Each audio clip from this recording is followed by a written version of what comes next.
Break के बाद आपका स्वागत है।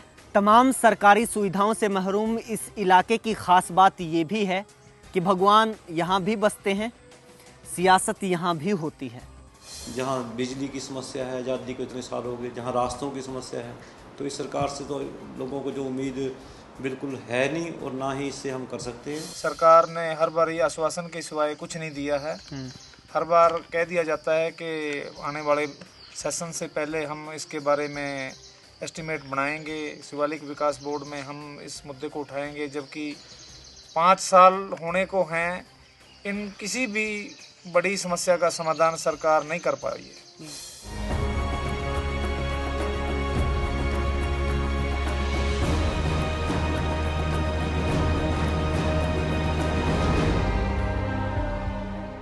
मोरनी ब्लॉक के इन गांव में भगवान को भी बिजली का इंतजार है। सरकार ने लोगों को अंधेरे में रखा है, लेकिन लोग भगवान को अंधेरे में नहीं रखना चाहते। जिन घरों में सोलर सिस्टम नहीं है या खराब पड़ा है, वो मिट्टी के तेल से काम चला लेते थे। जी हाँ, काम चला लेते थे, क्योंकि राशन कार्ड पर पहले जो मिट्टी का तेल मिलता था वो भी कई महीने से नहीं मिल रहा है। और का करो, मिट्टी का तेल मिलता ही नहीं, डीजल लग रहा है, खर्च करना ना तो हमें तेल मिलता है। बच्चे भी कहाँ से पढ़ेंगे? तेल हिमाचल से लेके आते हैं, फिर डालते हैं, फिर शाम को रोटी खाते हैं। अच्छा, वो मिट्टी का तेल भी हिमाचल से लाना पड़ता है? हाँ जी, यहाँ से तेल भी नहीं मिल रहा हमें। जिला पंचकुला के मोरनी ब्लॉक में कुल 20 पंचायतें हैं। गांव छोटे होने की वजह से कई गांवों को मिलाकर उसे एक पंचायत का दर्जा दिया गया है। सिरमड़ा, कोहलन, दूधगढ़, कढ़ियानी, टिपरा, रवाड़ी, कैलन, नाथड़, खरोग, गजान, कपार, छंदू, मूंगा, दनीर, शापड़, धार बचूला, चाठिया, रेडुआ, धाबसू और ब्रात समेत दर्जनों गांव ऐसे हैं जहां बिजली, पानी और सड़क नहीं है। मैंने शिक्षा मंत्री को और अपना स्वास्थ्य मंत्री को भी इस बारे चिट्ठी लिखी और बाई पोस्ट ऑफिस के थ्रू भेजी मैंने, लेकिन उसका ना तो कोई जवाब आया। और मैंने विधानसभा में दोबारा जब बात उठाई, कहते हैं हमारे पास कोई चिट्ठी पहुंची नहीं। एक पूरा एस्टीमेट भी तैयार करवा है बिजली विभाग से, जो कि लगभग 4 करोड़ से अधिक का एस्टीमेट है। और जब भी कोई फंड्स अवेलेबल होंगे इसमें, तो डेफिनेटली इसके ऊपर पूरी कार्रवाई की जाएगी। समझना मुश्किल नहीं है कि इन गांवों में सुविधाएं कम क्यों हैं, क्योंकि यहाँ वोट कम है। लेकिन नेता एक वोट की कीमत समझते हैं। वोट मांगने के लिए तो सभी आते हैं और नहीं आता है। सरकार एक आदमी की अहमियत नहीं समझ पा रही। लोग घर से देख के भी यूं पता चलता है कि भी उम्मीद नहीं है बिजली की कोई। सरकार को क्या फर्क पड़ता है कि कुछ 1000 लोग अंधेरे में डूबे रहें। एक बार इलेक्शन के वक्त ही तो आना है, एक बार फिर से रटा रटाया झूठ ही तो बोलना है। वोटा ले जाए, अच्छा, वोटा ले जाए बस। उल्टा पे तो सारे ही कहते हैं, बाद में तो कोई पूछता नहीं। बाद में टूरिज्म के अलावा यहाँ पे जो नकदी फसलें हैं, जैसे टमाटर हो गया, अदरक हो गया, मशरूम हो गया, इसके लिए अगर सरकार डेवलप करे इस एरिया को, अच्छे बीज देवे, नए यहाँ पे टेक्नीशियन को भेजे, मतलब अच्छे यहाँ पे वैज्ञानिक उन्नत खेती की इनको किस्में बताएं, तो उसमें भी इन लोगों की गुजर बसर अच्छी हो जाती है, क्योंकि ज़मीन जो है उपजाऊ है। इन वादियों को देखिए और बताइए कि कितना मुश्किल है ये समझना कि राजनीति और अनदेखी के अलावा भी इस इलाके में बहुत कुछ हो सकता है।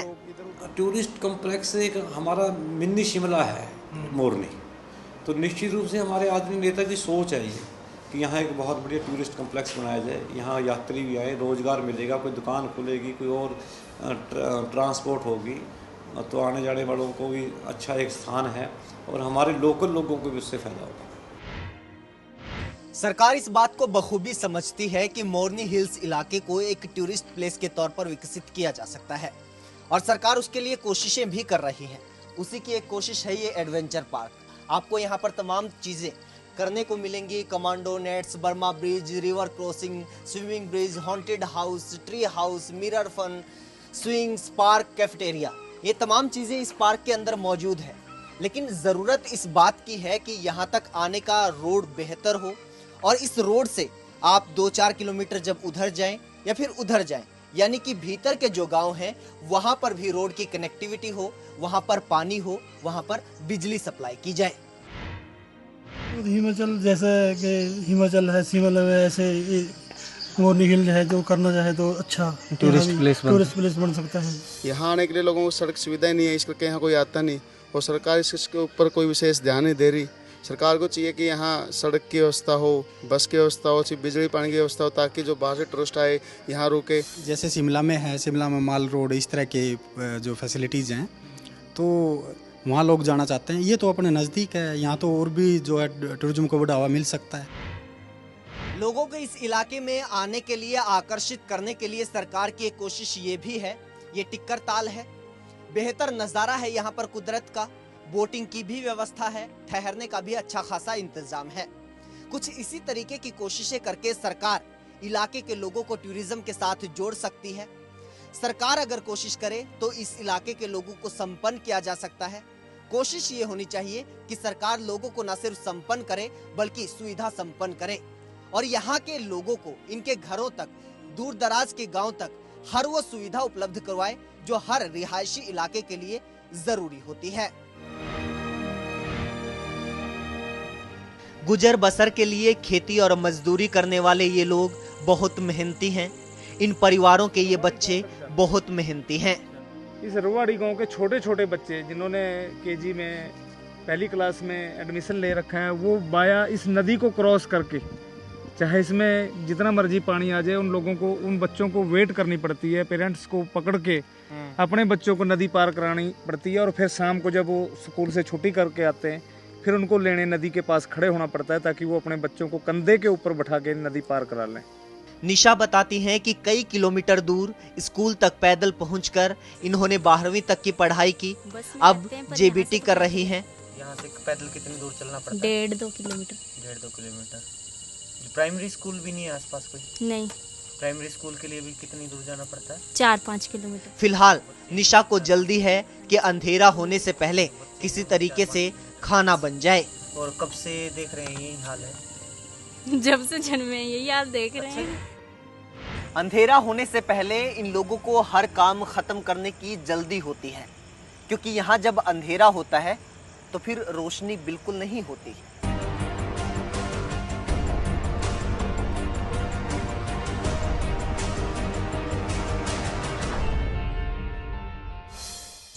यहाँ बैकवर्ड एरिया, यहाँ कहाँ कौन पूछता है? ये कुछ एरिया तो ऐसा है, गुलाम का गुलाम है। बस सिर्फ बोट का है यहाँ, सिर्फ बोट का ही रह गया, बाकी कुछ नहीं। कि आप लोगों को लाइट देने की जिम्मेदारी किसकी है पता है? सरकार की। संजीव बच्चा है, फिर भी समझता है कि उनके गांव में अंधेरा सरकार की वजह से है। ये बात सरकार के लिए समझना कितना मुश्किल है। हमें सड़क की सुविधा चाहिए, लाइट की, पानी की, स्कूल जाने के लिए भी चाहिए। हाँ जी। फर्स्ट चांस है ये आपके आने जो का। पहली बार आप ये भी मतलब कहीं आपने लगानी होगी, आप ऐसी बात लेके यहाँ कोई नहीं आया, यहाँ आज तक कोई भी। फर्स्ट चांस है, कोई हमें कुछ नहीं, हमारे तक यहाँ कुछ नहीं। हमारी कोई नहीं सुनता, भाई इकट्ठे होकर यहाँ अपने आप निकाल कोई नहीं आता। अब तो सरकार ने एक बोझ में एक बंदा स्पेशल छोड़ रखा है। हमें अभी मेरे ख्याल में है तो बेचारा नजदीकी, पर यहाँ तो कभी आया तक नहीं। चाय पानी पी के तो चले जाए। हमारे यहाँ ऐसा सिस्टम है, कभी किसी को भूखा नहीं जाने देते, चाय पानी जरूर देते हैं, ऐसे भी नहीं आया बेचारा। हम क्यों अपील करें, हम क्यों गुहार लगाएं? बेहतर जिंदगी और बेहतर सुविधाएं इन लोगों का हक है मुख्यमंत्री जी। ये आपके अपने नंबर 1 हरियाणा के इलाके हैं मुख्यमंत्री जी, ये आपके अपने नंबर 1 हरियाणा के लोग हैं मुख्यमंत्री जी। इन लोगों की जिंदगी को अंधेरे से बाहर निकालना आपका काम है, इनके इलाकों में रोशनी पहुंचाना आपकी जिम्मेदारी है मुख्यमंत्री जी। सुनिए मुख्यमंत्री जी। सभी स्टाफ के सदस्यों को मेरी शुभकामनाएं हैं कि ये लोगों की आवाज़ उठाए और लोगों की समस्याओं पर लाए ताकि लोगों के लिए ये अच्छा सिद्ध हो।